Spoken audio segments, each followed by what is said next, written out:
할렐루야. 우리 찬양 받으신 주님께 영광의 박수. 주님 감사합니다. 주님 감사합니다. 그렇습니다. 우리 주님이 영원토록 우리를 지켜주실 줄 믿으시기 바랍니다. 아멘.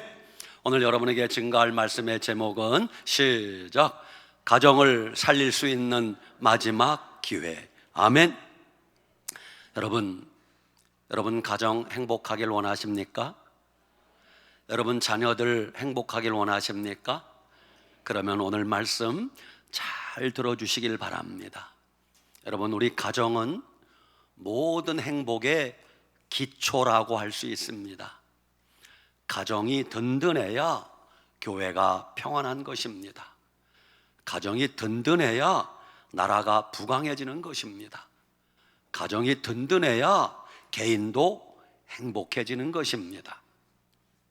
그런데 그런 우리 가정이 지금 소리 소문 없이 무너질 위기에 처해 있다면 여러분 믿으시겠습니까? 내 의지와는 상관없이 타의에 의해서, 외부 세력에 의해서 우리 가정이 무너진다면 그건 정말 불행한 일이 아닐 수가 없습니다. 그러면 여러분들이 혹시 이렇게 생각할지 모르겠습니다. 목사님, 우리 가정이 무너질 위기에 처해 있다고요? 무슨 말입니까? 우리 집은 아무 일 없는데, 우리 가정은 괜찮은데 라고 생각하실지 모릅니다. 그러나 여러분, 오늘 말씀을 잘 들어보세요. 오늘 창세기 1장 27절에 보니 하나님이 자기 형상, 곧 하나님의 형상대로 창조하시되 남자와 여자를 창조하시고, 이렇게 말씀하고 계세요. 여러분, 이 세상 우주 만물을 누가 창조하셨습니까? 하나님이 창조하셨습니다. 그 창조주 하나님이 6번째 날에 사람을 창조하셨습니다. 분명히 인간은 하나님이 창조하신 피조물입니다. 하나님이 우리 인간을 창조하실 때 남자와 여자로 창조하셨습니다. 하나님이 맨 처음에 만드신 그 남자가 아담이고, 맨 처음에 하나님이 만드신 여자가 하와입니다.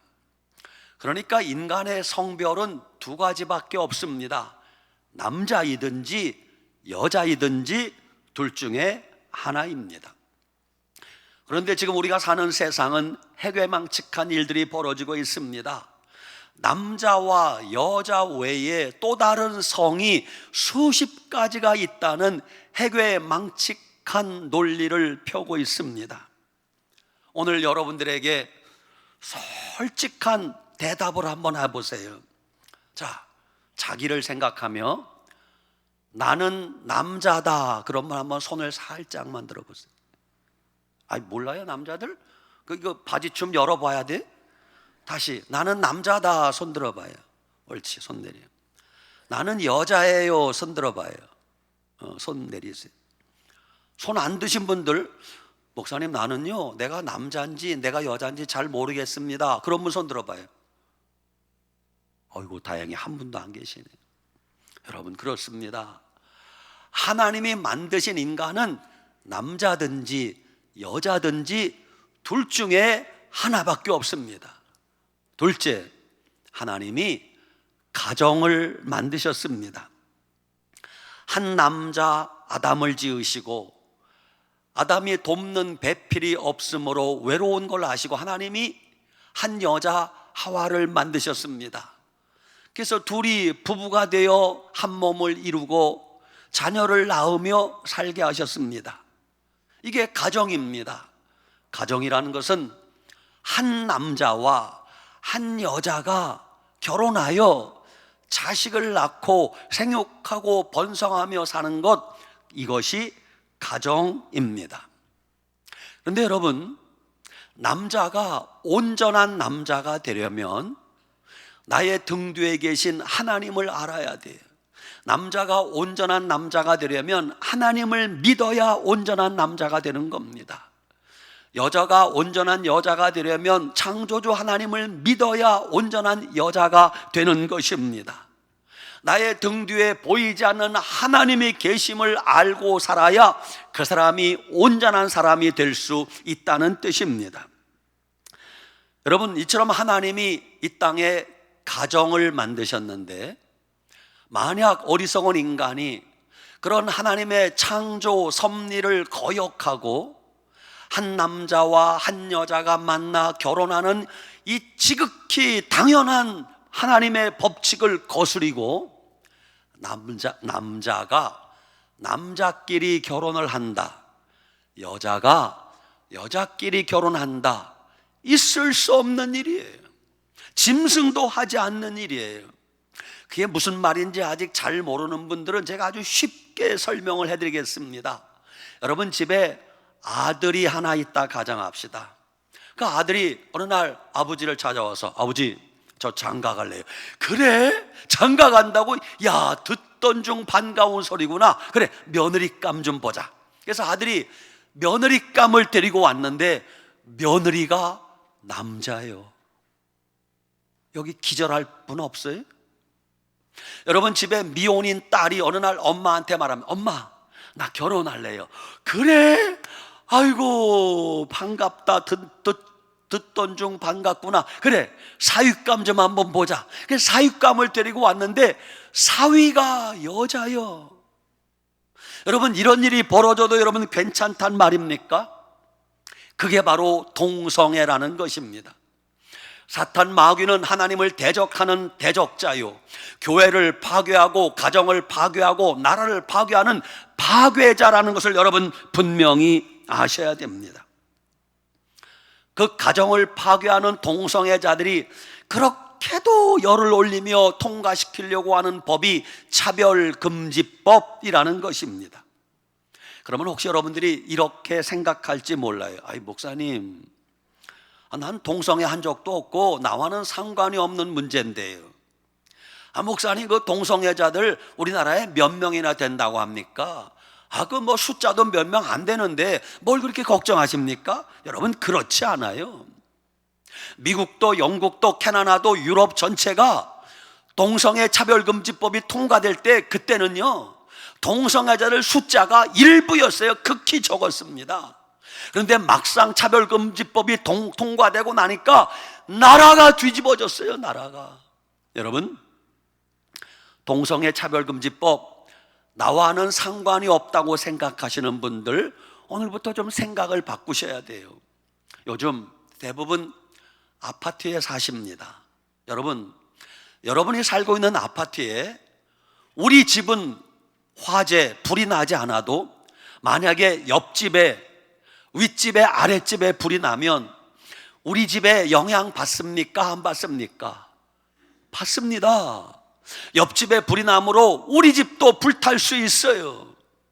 여러분이 운전하실 때 여러분이 아무리 안전운전을 잘해도 어느 미친놈이 술을 먹고 중앙선 건너와서 여러분 차 들이받으면 내 잘못이 아닌데도 불구하고 내가 사망할 수 있다는 것을 여러분 아셔야 됩니다.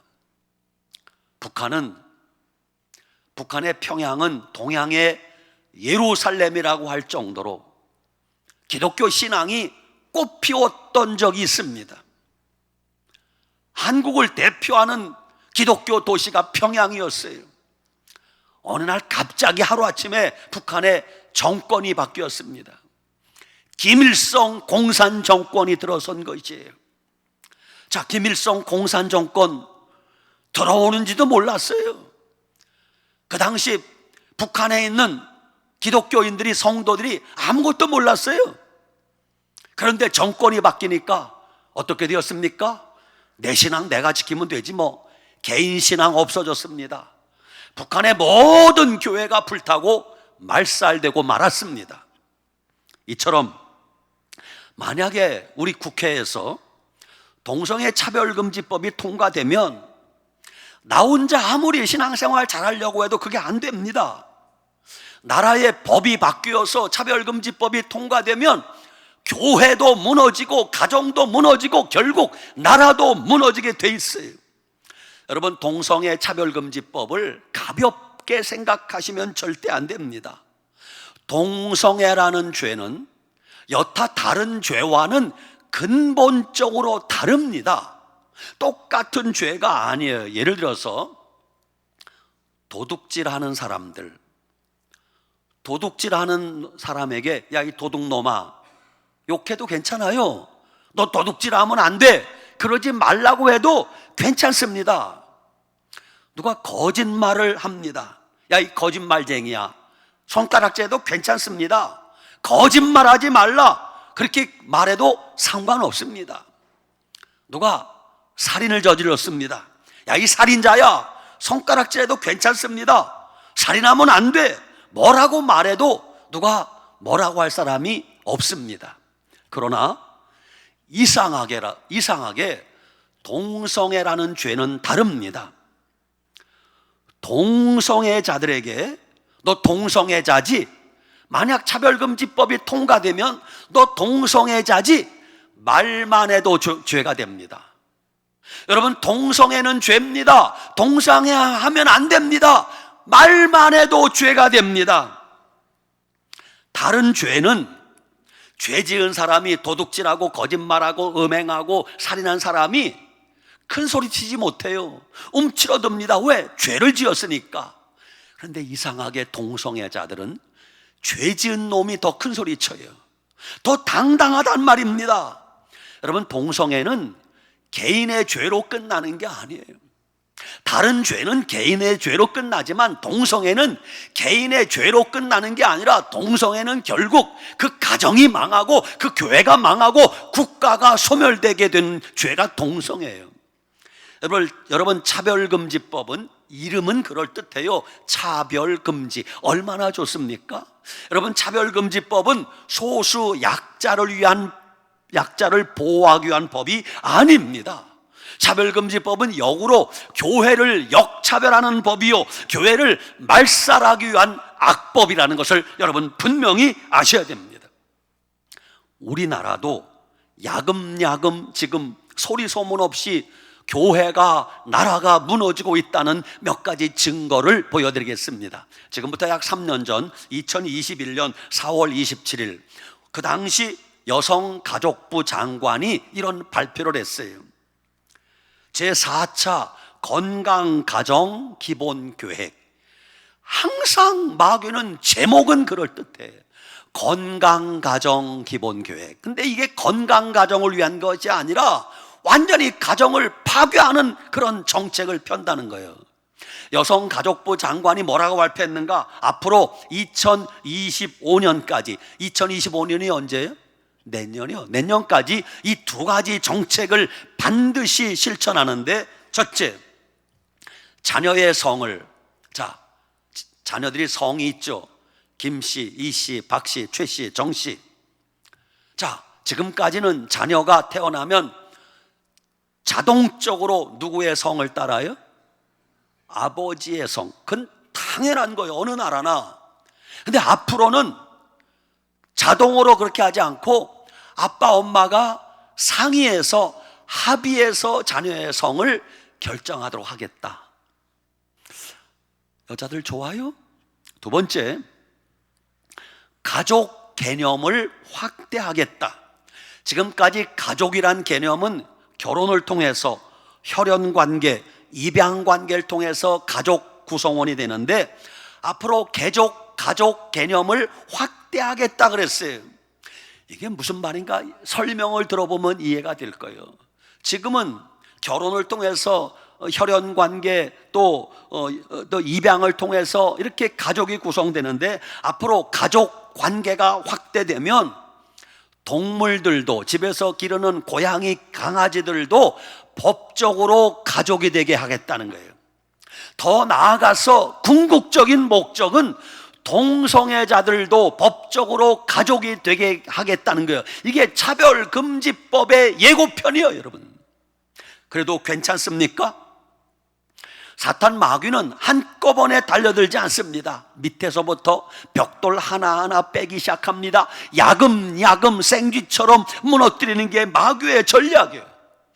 사람들이 깨닫지 못하고 교회가, 성도들이 깨닫지 못하는 사이에 조금씩 허물어뜨리는 게 마귀의 장난인 걸 여러분 아셔야 됩니다. 그로부터 3년이 지났습니다. 금년 2024년 7월 18일 대법원에서 충격적인 판결을 내렸습니다. 대법관이 9명입니다. 9명이 무슨 판결을 내렸는가 하면 얼마 전에 동성애자인 어떤 놈이 대법원에 소송을 냈어요. 자기 배우자가 남자요. 소송 낸 사람이 남자고 자기 배우자가 남자요. 쉽게 말하면 동성애자란 말입니다. 동성애자인 내 배우자를 건강보험관리공단에 법적으로 배우자로 인정해 달라는 거예요. 그것을 고등법원인가 패소했는데 대법원에서 합헌 판결을 내렸어요. 여러분, 우리 통곡하고 울어야 돼요. 나는 9명의 대법관에게 묻고 싶습니다. 그러면 너희들이 한번 이런 일 당해봐라. 너희들이. 여러분, 지금 우리나라가 아직은 차별금지법이 통과되지 않았음에도 불구하고 이런 일들이 벌어지고 있다고 하면, 만약 국회에서 정식으로 차별금지법이 통과된 이후에 우리 기독교인들이, 한국교회가 어떤 역차별을 받게 될지 여러분 상상해 보셨습니까? 미국의 현실을 조금 말씀드리겠습니다. 이틀 전에 미국에서 목회하는 친구 목사와 통화를 했습니다. 제 목사, 우리 손녀딸이 초등학교를 가야 되는데 학교를 못 보내겠어. 집에서 홈스쿨링 해야 된대. 왜? 미국 믿음 좋은 가정들이 특히 캘리포니아 주에서 자녀들 학교 보내는 걸 주저하는 거예요. 왜? 워낙 동성애가 창궐하기 때문에. 예수님 믿는 믿음의 가정 자녀들은 학교 보내기가 겁이 난다는 것이에요. 이미 학교에 남녀 화장실 구분이 없어졌대요. 학교에 가서 아이들이 나는 교회 다닌다 이 말하면 법에 걸린대요. 반대로 무슬림들은 히잡을 쓰고 자기가 무슬림이라는 걸 대놓고 드러내도 그건 상관이 없대요. 교회만 그러면 안 된대요. 여러분, 뭔가 이상하지 않아요? 기독교인들은 학교 가서 기도도 할 수 없고 식사 기도도 하면 위법이 된다는 거예요. 반대로 무슬림들이 기도할 수 있는 기도실까지 마련해 주면서 너희들은 마음대로 해도 된다 하고 기독교인들은 하면 안 된다는 것이에요. 도대체 이게 무슨 법입니까? 이게 차별금지법이에요. 말로는 차별금지인데 교회가 역차별이 되는 것이에요. 차별금지법이 통과되자 미국 동성애를 인정하는 교단에서 각 교회에 내려보낸 공문이에요. 뭐라고? 첫째, 하나님을 아버지라 부르지 말라. 예수님이 너희는 이렇게 기도하라, 하늘에 계신 우리 아버지라고 했잖아요. 하나님을 아버지라 부르지 말래. 교회 화장실 남녀 구분을 없애라 지시를 내려보내요. 어느 젊은 아가씨가 수영장에 갔어요. 수영장 들어가기 전에 옷을 갈아입어야 되잖아요. 입고 간 옷을 벗고 수영복을 갈아입어야 되잖아요. 알몸으로 수영복 갈아입는데 여자 탈의실에 남자가 들어왔어요. 그럼 여기 여자분 뭐라고 그러겠어요? 웰컴 그러겠어요? 여자 탈의실에 알몸으로 옷 갈아입고 있는데 남자가 들어왔어요. 그런데 그 남자를 나가라고 하면 법에 걸리는 거예요. 나가라고 못한대. 이게 도대체 무슨 법입니까? 이게 차별금지법이에요. 차별금지법 통과되었습니다. 동성애를 반대하는 목사님은 교단에서 면직 출교시킵니다. 어느 목사님 영상을 보니까 지금 설교 중이요. 설교 중인데 총회에서 파견 나온 목사님이 저벅저벅 나오더니 마이크 좀 달라고 하더니 설교 중인데 이 목사님은 오늘부로 면직되었습니다. 목사님을 쫓아내는 것이에요. 이렇게 축출된 동성애를 반대해서 축출된 목사님은 모든 혜택이 다 없대. 나라의 연금 혜택도 못 받고 모든 자동차 보험 혜택도 하나도 못 받는다는 것이에요. 이런 일이 벌어지니까 차별금지법 통과되기 전에는 교회가, 목사님들이 우리는 동성애 반대입니다, 차별금지법 안 됩니다 이랬던 목사님들도 막상 차별금지법 통과돼서 동성애 반대하면 연금도 못 받고 보험 혜택도 못 받고 하니까 90%의 교회와 목사님들이 입 다물고 가만히 동조해버린대. 10%의 목사님과 교회들이 동성애는 안 된다, 차별금지법 안 됐다, 끝까지 목소리 내는 분은 10%밖에 안 된다고 합니다. 여러분, 이게 차별금지법이에요. 이래도 괜찮은 겁니까? 여러분, 남의 나라 이야기가 아닙니다. 조만간에 우리나라에도 일어날 일임을 여러분 아셔야 됩니다. 우리나라 현실을 말씀드리겠습니다. 하나님이 참 저에게 순간마다 인도해 주시는 게 너무 감사해요. 목양실에 많은 신문이 조선일보, 국민일보, 기독공보, 이름도 모르는 교회 연합신문 많이 옵니다. 그거 다 보지를 못해서 이만큼 수북히 박스로 몇 박스 쌓아놓았어요. 이 설교 준비하다가 근데 우연이 아니라 하나님이 내 손이 가게 하셨어요. 그 많은 신문 가운데 평소에는 뜯어보지도 않고 그냥 버리는 우편으로 배달된 작은 신문을 우연히 뜯어서 한 장 쫙 펼치니 내 눈에 확 들어왔어요. 이 내용이에요. 현재 우리나라 초중고등학교 도서관에, 특히 초등학교 도서관에도 수많은 책들이 비치되어 있는데, 그 초등학교 도서관에도 비치된 그 책 가운데는 포르노 서적을 능가하는 음란 서적이라고 할 수 있는 66권의 음란 도서가 초등학교 도서관에 버젓이 진열되어 있다는 거예요. 여러분에게 상세하게 설명드리기가 참 곤란할 정도로 10대들을 위한 성교육. 10살짜리가 뭘 알아요? 차라리 모르는 게 낫지 않아요? 10살짜리에게 임신 중절 수술법, 낙태법을 가르쳐요. 10살짜리에게 나의 성 정체성은 무엇일까? 자신의 성 정체성은 늘 똑같지 않고 때때로 바뀔 수 있다. 이게 무슨 해괴망측한 소린가 하면, 오늘은 남자였다가 며칠 뒤에 난 여자야, 그럼 여자가 되고, 또 다시 며칠 뒤에 난 남자야, 그러면 남자가 되고, 여자였다가 남자였다가 지 맘대로 해도 된다는 뜻이에요. 그래도 됩니까? 그 책 가운데는 남성과 여성은 명확하게 구분되지 않으며 신체적 차이가 남녀를 구분하는 기준이 아니다. 여러분, 이게 말이 됩니까? 남자와 여자의 차이는 신체적 차이가 명확하잖아요. 거기 또 말하기도 부끄러운 포르노 능가하는 내용들이 얼마나 많은지, 심지어는 지겨운 수업 시간을 탈출하는 방법, 그래서 담임 선생님을 교장 선생님에게 고발하고 고발장을 작성하는 방법, 아이들이 집단 행동하는 방법, 이런 것까지 가르친다는 거예요.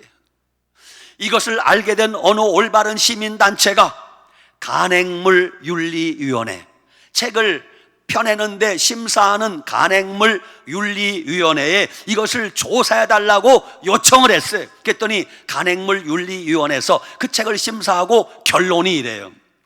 유해성이 없다. 간행물윤리위원회 그 사람들이 누군지, 너희들 자녀들이 그 꼴 당해봐라, 너희들 손자 손녀가 그 꼴 당해봐라. 여러분, 이게 우리나라 현실이에요. 차별금지법이 통과되지도 않았는데 이미 학교가 무너지고 군대가 무너지고 사회가 무너지고 청년들이 무너지고 있어요. 그래도 괜찮은 것입니까? 지금 우리는 생존을 위한 영적 싸움을 해야 됩니다. 마지막 영적 싸움이요. 이 영적 싸움을 해야 가정을 살리고 교회를 살리고 나라를 살릴 수 있는 것입니다. 물론 오늘 이 자리에 참석한 대다수의 어른들, 저를 포함해서 우리들 세상 살 만큼 살았잖아요. 이대로 교회 생활하고 예수님 믿다가 주님 부르시면 천국 가면 우리는 하등의 문제가 없어요. 그러나 문제는 우리 어른들이 세상 떠나고 나서 우리 아들, 딸, 손자, 손녀들이 살아야 될 다음 세대, 후세대들은 영적 암흑기에 살아야 될 거예요. 정말 아무런 희망도 없는 어두운 세상을 살아가야 된다는 걸 여러분 잊으시면 안 돼요. 동성애 차별금지법이 제정되려는 마지막 시점에 한국교회가 이것을 막지 못하면, 기성세대인 어른들이 이것을 막지 못하고 차별금지법이 통과된 나라를 우리 자녀들에게 물려준다면 우리 아들, 딸들은 어떻게 세상을 살란 말입니까? 많은 사람들이 지금 이렇게 생각합니다. 목사님, 누군가 막아주겠지요. 목사님, 누군가 해결해 주겠지요. 아닙니다. 여러분이 아니면, 내가 아니면 누가 대신 막아준단 말입니까? 2달여 전에, 금년 2024년 7월 6일 오후 5시 48분경 중국에서 두 번째로 큰 담수호 퉁팅호라는 호수가 있어요. 그 호수가 붕괴됐습니다. 얼마나 큰가 하면 퉁팅호 면적이, 놀랄 준비하세요, 포항시, 포항청, 상옥, 죽장, 기북 다 포항시 면적이 제법 크잖아요. 포항시 면적보다 약 2배 반 큰 호수야. 안 놀래요? 호수 하나가, 그게 퉁팅호야. 그 퉁팅호가 붕괴되었어요. 맨 처음에 붕괴될 때 모래주머니 몇 개만 누가 갖다 놓았어도 막았대. 처음에는. 왜? 조금 터졌으니까. 누군가 관심 있는 사람이 모래주머니 몇 개만 막았어도 그 제방을 막았대요. 그런데 사람들이 모두 방심했습니다. 에이, 설마 이 거대한 호수가 수십 년 동안 아무 일이 없었는데 이게 무너지겠어? 누군가 막아주겠지. 그런데 둑이 무너지기 시작하자 처음에는 몇십 센치밖에 안 됐는데 이게 금방 1m, 3m, 5m 커지기 시작했어요. 그제서야 사람들이 허둥지둥대고 놀래서 모래와 자갈을 5만 톤을 쏟아부었어요. 소용없었어요. 다 쓸려 내려갑니다. 트럭에다가 자갈과 바위를 가득 채워서 트럭 18대를 물속에 집어넣었어요. 소용이 없어요. 한 번 무너지기 시작하니까 2시간 만에 뚝이 200m 터졌어요. 주변 마을이 쑥대밭이 되고 복구가 불가능할 정도의 어마어마한 피해를 입혔습니다. 우리나라도 마찬가지입니다.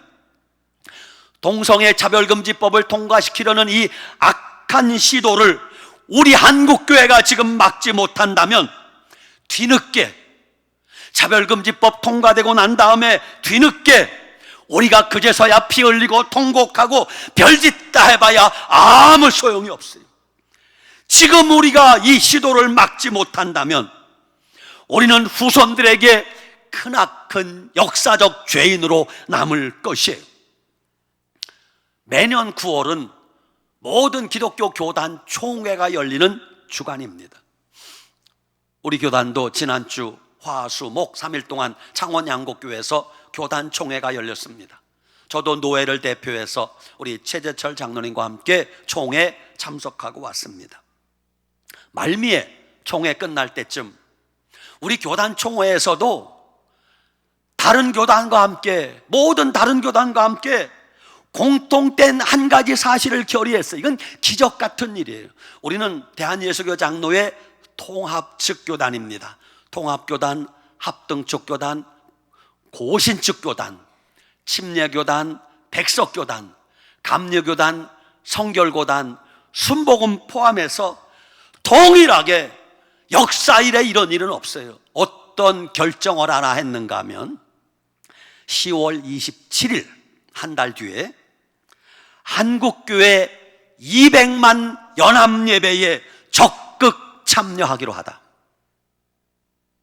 아멘 좀 하소.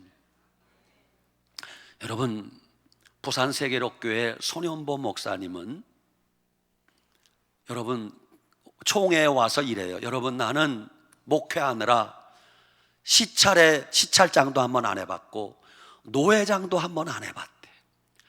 그런데 지금 나라가 무너지는 것을 보면서 가만히 있을 수 없어 여러분에게 호소합니다. 그러면서 소년보 목사님이 목사님 장로님들 앞에서 눈물을 뚝뚝뚝 떨어뜨리면서 울어요. 여러분, 지금 한국교회가 막아야 됩니다.